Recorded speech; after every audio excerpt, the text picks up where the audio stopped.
Galéria umelcov Spiša, ktorá je kultúrnym zariadením Košického samosprávneho kraja, už dlhodobejšie na báze memoranda spolupracuje s Akadémiou umení v Banskej Bystrici.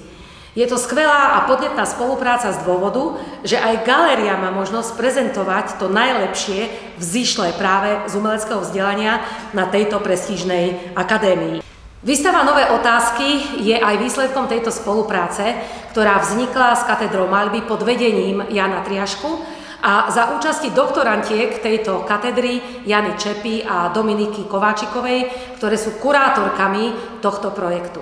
16 bakalárskych a magisterských absolventov pripravilo platformu o novej realite, o otázkach, ktoré do veľkej miery korelujú so súčasným svetom, v rôznych žánrových prevedeniach a pochopiteľne s prioritou na klasickú techniku plošného obrazu, to znamená maľbu.